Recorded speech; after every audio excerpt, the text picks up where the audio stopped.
नमस्कार, मैं डॉक्टर कविता मीणा, सहायक आचार्य हिंदी। प्रिय विद्यार्थियों, कैसे हैं आप सब? उम्मीद करती हूँ कि कोरोना महामारी के इस कठिन समय में आप सभी अपने स्वास्थ्य का ध्यान रख रहे होंगे और घर पर स्वस्थ और सुरक्षित होंगे। बच्चों, आज हम बात करेंगे हिंदी निबंध के उद्भव एवं विकास के बारे में। हिंदी निबंध के विकास से जुड़े 2 चरणों के बारे में मैं पहले के वीडियो में आपसे बात कर चुकी हूँ। आज मैं हिंदी निबंध के विकास से जुड़े तीसरा चरण, जिसको हम शुक्ल युग के नाम से जानते हैं, और चौथा चरण, जिसको हम शुक्लोत्तर युग कहते हैं, उसके बारे में चर्चा करूँगी।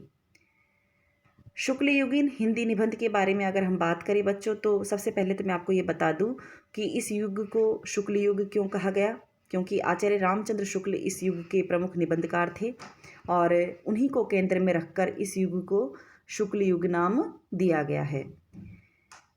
आचार्य रामचंद्र शुक्ल के निबंध क्षेत्र में आने से हिंदी निबंध को नए आयाम और नई दिशाएं प्राप्त हुई। उनके समय में ही देखिए बच्चों, हिंदी निबंध अपने चरमोत्कर्ष पर पहुंचा था। अगर उनके निबंधों के बारे में अगर हम बात करें तो निबंध कला के सभी गुण शुक्ल जी के निबंधों में हमें उपलब्ध होते हैं।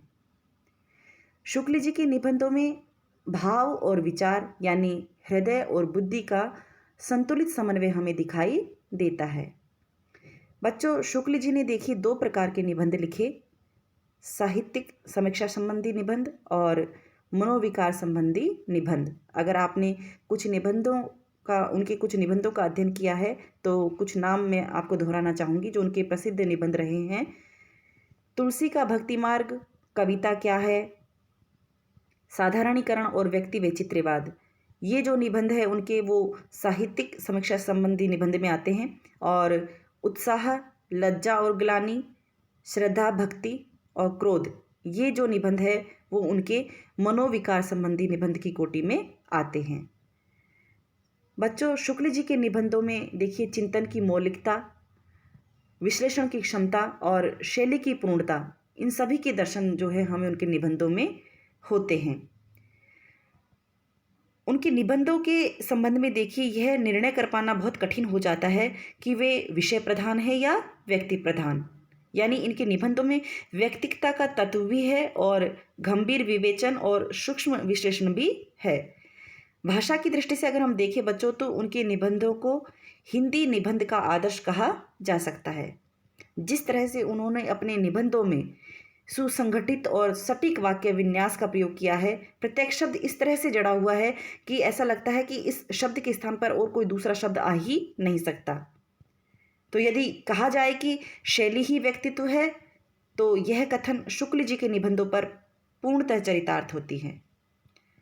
शुक्ल जी ने देखिए विषय के अनुरूप सभी शैलियों का प्रयोग अपने निबंधों में किया है। कहीं वे सूत्र शैली का प्रयोग करते हैं तो कहीं शोध परक गवेषणात्मक शैली का प्रयोग अपने निबंधों में उन्होंने किया है। तो शुक्ल जी के जो निबंध है बच्चों, वो चिंतामणि भाग 1 और भाग 2 में संकलित है। इसके अतिरिक्त देखिए रस मीमांसा भी उनका एक निबंध संकलन है।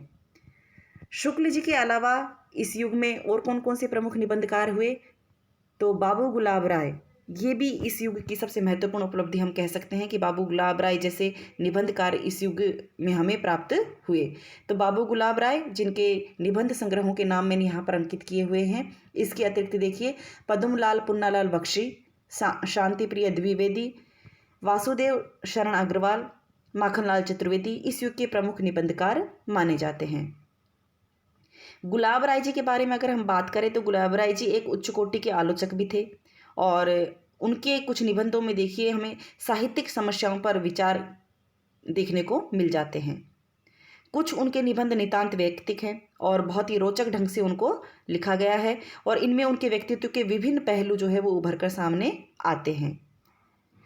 बख्शी जी के बारे में, पद्मलाल पुन्नालाल बख्शी जी के बारे में अगर बात करें तो कुछ और पंचपात्र, ये जो इनके निबंध संकलन है उसमें देखिए मौलिक विचार और नूतन शैली के दर्शन हमें होते हैं।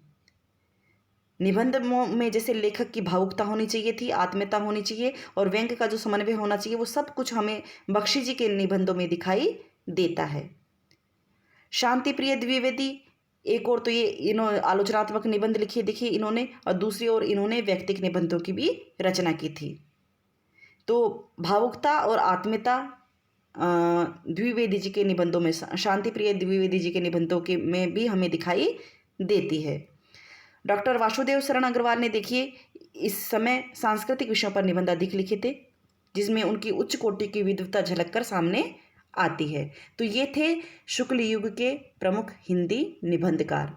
अगर हम विशेषताओं के बारे में बात करें बच्चों की, इस युग के निबंधों में हमें कौन कौन सी विशेषताएं नज़र आती है, तो देखिए इस युग में निबंधों का जो विषय क्षेत्र है वो अधिक व्यापक हुआ, साथ ही उसमें गंभीरता और सूक्ष्मता भी आई। साहित्य, संस्कृति, इतिहास, मनोविज्ञान, इन सारे विषयों पर जो है वो निबंध लिखे गए। शुक्ल जी के निबंधों के बारे में जैसा कि मैं अभी बात कर चुकी हूँ कि उनके निबंधों में हृदय और बुद्धि का समन्वय दिखाई देता है। भाषाई दृष्टि से अगर हम बात करें तो इस युग के निबंधों में परिष्कृत, प्रांजल और साहित्यिक भाषा का प्रयोग हुआ है। तो आचार्य रामचंद्र शुक्ल हिंदी निबंध के विकास से जुड़ा हुआ एक बहुत ही महत्वपूर्ण युग है। आचार्य रामचंद्र शुक्ल हिंदी के बहुत ही प्रमुख निबंधकार के रूप में हमारे सामने आते हैं। शुक्लोत्तर युग के बारे में अगर हम बात करें बच्चों, तो शुक्ल जी ने देखिए हिंदी निबंध को जो नए आयाम दिए, उससे हिंदी निबंध का जो परिवर्ती काल है यानी जो शुक्लोत्तर युग है उसमें उसका विविधमुखी विकास हुआ। विषय क्षेत्र, वैचारिकता, भाषा शैली, सभी दृष्टि से हिंदी निबंध ने इस युग में नई दिशाएं खोजी। इस काल में केवल समीक्षात्मक और विचारात्मक निबंधों की ही रचना नहीं हुई, अपितु ललित निबंधों की भी रचना पर्याप्त मात्रा में इस युग में हुई। आचार्य हजारी प्रसाद द्विवेदी इस युग के सर्वश्रेष्ठ निबंधकार माने जा सकते हैं। आचार्य रामचंद्र शुक्ल के पश्चात हिंदी निबंध के क्षेत्र में कोई प्रमुख निबंधकार हमारे सामने आता है तो वो आचार्य हजारी प्रसाद द्विवेदी ही है। द्विवेदी के निबंधों में देखिए विषय और व्यक्ति का संतुलित समन्वय तो है ही, साथ ही उनमें विद्वता और विषय की गहरी पकड़ भी दिखाई देती है। द्विवेदी जी के निबंधों में देखिए बच्चों हमें संस्कृति और परंपरागत जो ज्ञान विज्ञान है उनके साथ साथ युगीन जो प्रवृत्तियां हैं, जो युगीन समस्याएं थी, इनका भी जो है सामंजस्य उनके निबंधों में हमें दिखाई देता है। तो ललित निबंधकार के रूप में द्विवेदी जी का नाम बहुत ही आदर के साथ लिया जाता है और शिरीष के फूल, अशोक के फूल, कुटज, ये इनके प्रमुख ललित निबंध माने जाते हैं। और आधुनिक युग की विकृतियों का जो चित्रण द्विवेदी जी ने अपने निबंधों में किया है वो बहुत ही हास्य व्यंग्यमय शैली में का प्रयोग उन्होंने किया है। अगर उनके निबंध संग्रहों के बारे में बात करें तो कल्पलता, अशोक के फूल, विचार प्रवाह, विचार और वितर्क, ये हजारी प्रसाद द्विवेदी जी के प्रमुख निबंध संग्रह है। द्विवेदी जी के निबंधों का जो विषय क्षेत्र है वो बहुत ही व्यापक है। उसमें संस्कृति और परंपरागत ज्ञान विज्ञान के साथ में युगीन समस्याओं का चित्रण किया गया। और शैली की अगर दृष्टि से अगर हम बात करें तो द्विवेदी जी की जो शैली है वो विषय के अनुरूप परिवर्तित होती रही है। इस युग में देखिए बच्चों आचार्य हजारी प्रसाद द्विवेदी के अतिरिक्त और कौन कौन से प्रमुख निबंधकार हुए, तो doctor Nagendra, doctor Ramvilas Sharma, doctor Vidyaniwas Mishra, Kuber Nath Rai, Kanhaiyalal Mishra Prabhakar, Acharya Nand Dulare Vajpeyi, ये इस युग के प्रमुख निबंधकार माने जाते हैं। डॉक्टर रामविलास शर्मा के बारे में बात करें तो वो प्रगतिशील निबंधकार माने जाते हैं और उन्होंने व्यंग्यपूर्ण शैली में जो है वो गंभीर विचारों को अपने निबंध में प्रस्तुत किया। डॉक्टर नगेंद्र, इन्होंने भी देखिए अपने जो निबंध है उसमें गूढ़ और गंभीर विषयों को बहुत ही रोचक ढंग से प्रस्तुत किया है। डॉक्टर विद्यानिवास मिश्र, ये भी इस युग के प्रमुख निबंधकार माने जाते हैं। तो कहने का मतलब है कि शुक्ल युग और शुक्लोत्तर युग, ये दोनों ही हिंदी निबंध के विकास से जुड़े हुए महत्वपूर्ण चरण हैं। और हिंदी निबंध ने देखिए बच्चों बहुत कम समय में आशातीत प्रगति की है। भारतेंदु युग से लेकर वर्तमान युग तक जो हिंदी निबंध है उसमें हमें प्रौढ़ता ही नज़र आती है। यानी भारतेंदु युग से ज़्यादा प्रौढ़ता द्विवेदी युग में रही, द्विवेदी से ज़्यादा शुक्ल युग में रही और फिर बाद में शुक्लोत्तर युग में भी वो परंपरा कायम रही। तो इस तरह से देखिए निरंतर इसका हिंदी निबंध का जो है वो प्रौढ़ता ही उसमें आई है और निबंधों का विविधमुखी जो है वो विकास हुआ है। आज जो हिंदी निबंध में लिखे जा रहे हैं उसमें बहुत ही विषय वैविध्य हमें दिखाई देता है और शैली की विविधता भी हमें दिखाई देती है। गंभीर चिंतन मनन और उसमें व्यक्तित्व का जो प्रकाशन है वो भी हमें दिखाई देता है। तो हास्य, व्यंग और रोचकता में भले ही कमी आ रही है, लेकिन निबंध में जो देखिए राजनीतिक और सामाजिक जो समस्याएं हैं इन पर भी जो है निबंध लिखे जा रहे हैं। आज निबंध में धीरे धीरे भले ही व्यक्तिगतता का जो तत्व है वो समाप्त होता जा रहा है, लेकिन फिर भी कह सकते हैं कि हिंदी निबंध आज भी नए आयामों की खोज में है और एक नवीनता की खोज उसमें दिखाई आवश्यकता महसूस होती है और आज भी वह अपने अस्तित्व को बनाए रख पाने में सफल हो पा रहा है।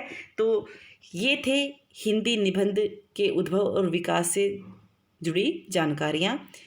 उम्मीद करती हूँ कि हिंदी निबंध के उद्भव और विकास के बारे में आपको कुछ महत्वपूर्ण जानकारियाँ दे पाने में मैं सफल रही होंगी और मेरे इस वीडियो से आपको हिंदी निबंध के उद्भव और विकास को समझने में सहायता मिल रही होगी। आज के लिए बच्चों बस इतना ही। धन्यवाद।